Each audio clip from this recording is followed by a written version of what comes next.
नमस्कार, मैं रूपा रजक सदीनामा की ओर से आ गई हूँ लेकर दिनांक 5 जून 2024 का संपादकीय लेकर, जिसका शीर्षक है चुनाव 400 का नहीं आर पार का रहा, जिसे लिखा है हमारे सह संपादक राकेश अचल जी ने।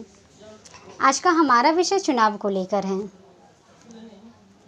देश के अभूतपूर्व प्रधानमंत्री नरेंद्र मोदी जी के नेतृत्व में तीसरी बार सरकार बनेगी नहीं, ये भाजपा और भाजपा के सहयोगियों दलों की तय करना चाहिए।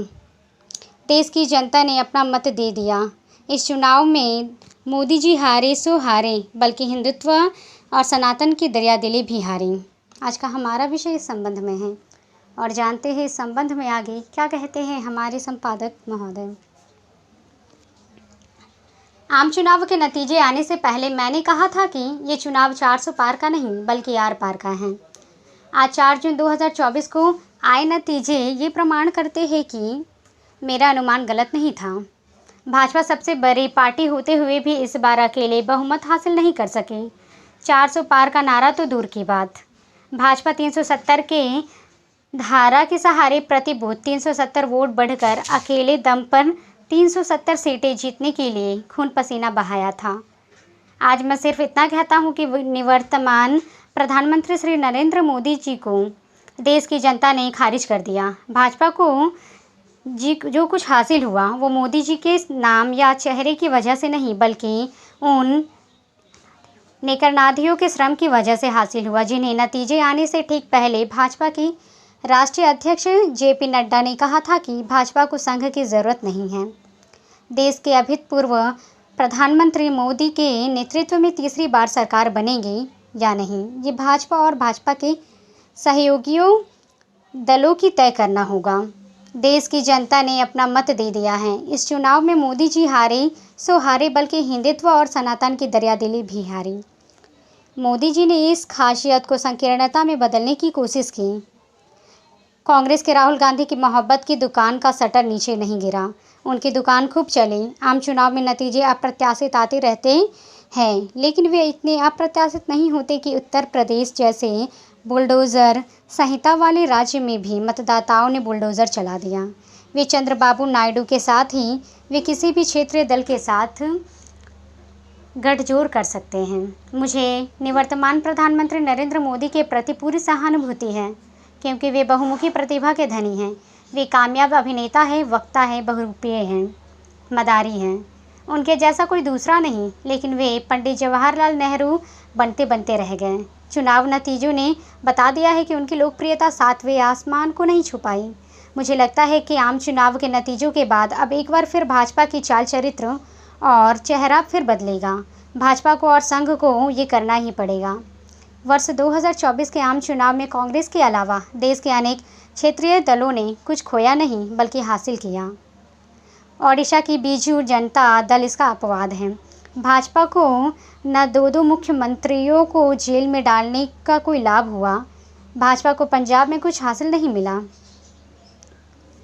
वहां कांग्रेस फिर से आरंकित हो गई। बिहार में भले ही राजद अपेक्षित परिणाम नहीं दे सके, लेकिन उनका हौसला INDIA के काम आया। नई सरकार में कौन प्रधानमंत्री होगा या नहीं अगला मुद्दा है, लेकिन ये साफ हो गया है कि देश मोदी जी की मनमानी या तानाशाही से फिलहाल बच गया। देश का संविधान बच गया, अल्पसंख्यकों का आरक्षण बच गया, देश का 20 करोड़ मुसलमान बच गया, देश का भाईचारा बच गया, देश मंदिर मस्जिद के विवाद से बचा।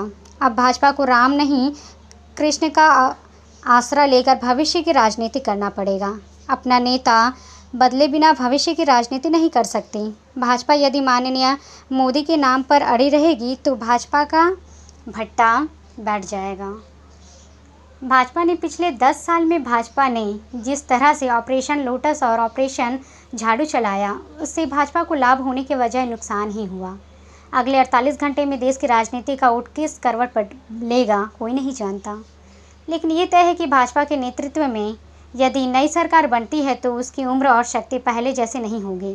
भाजपा की जो दुर्दशा आज हुई है, उससे ज़्यादा दुर्दशा कांग्रेस की अतीत में हो चुकी है।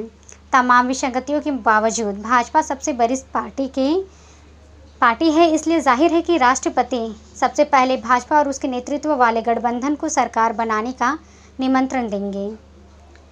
मुमकिन है कि तोड़फोड़ में माहिर भाजपा आखिर तक हार माने सरकार बनाने लायक संख्या जुटा ले, लेकिन भाजपा की सरकार अब ना 2029 का सपना पूरा हो पाएगा और ना 2047 का सपना पूरा हो पाएगा। 2047 का भारत बना पाएगी, क्योंकि अब नई सरकार में मोदी जी की गरज पहले जैसी नहीं। वे प्रधानमंत्री बनेंगे या नहीं भगवान जानता है, लेकिन मैं ये जानता हूँ कि अब मोदी जी अविनाशी नहीं रह गए। उनके अवतार को आज नहीं तो कल चुनौतियाँ मिलेगी। जब आप ये आलेख पढ़ रहे होंगे तब तक अंतिम चुनाव का परिणाम हो चुका होगा, इसलिए जो कुछ बदलेगा वो आज नहीं बल्कि अगले 48 घंटों में बदलेगा। नई सरकार अब देश का अतीत नहीं बदल पाएगी, भूगोल नहीं बदल पाएगी, अर्थशास्त्र नहीं बदल पाएगी। ऐसे में भविष्य कैसे बदलेगी कहना कठिन है। ये चुनाव परिणाम इस बात के भी घोतक है कि इस देश में न कोई पप्पू है और न कोई शहादा और ना कोई शहजादा, न उसकी भाषा नक्सलियों की भाषा है। विपक्ष के हर नेता की भाषा देश की जनता समझते हैं। यदि राहुल की भाषा नक्सलियों जैसी होती तो वे भी उसी तरह खारिज कर दिए जाते जिस तरह मोदी। नई सरकार में जो भी प्रधानमंत्री बने उसे हमारी ओर से अग्रिम शुभकामनाएं। नई सरकार से एक ही अपेक्षा है कि देश को उस तरह से न हाँके जैसे मोदी जी ने हाँका। मोदी जी भी यदि सचमुच तीसरी बार प्रधानमंत्री बने तो अपने आप को बदल ले। यही उनके लिए हित में है, उनकी पार्टी के हित में, उनके गठबंधन के हित में, क्योंकि इस देश में न तानाशाही के लिए गुंजाइश है और न हिटलर शाही के लिए। यहाँ लोकशाही ही चलेगी। इस आम चुनाव में बीजेपी हारी और भाजपा भी, लेकिन समाजवादी पार्टी आगे बढ़ी, राजद बढ़ी, कांग्रेस बढ़ी, एनसीपी और शिवसेना ठाकरे ग्रुप भी आगे बढ़ा। देश के तमाम मतदाताओं ने जहां भी भाजपा की डबल इंजन की सरकारें हैं वहां भाजपा को अस्वीकार कर दिया। दिल्ली ने ज़रूर भाजपा का साथ दिया, इसके लिए दिल्ली को साधुवाद देना चाहिए।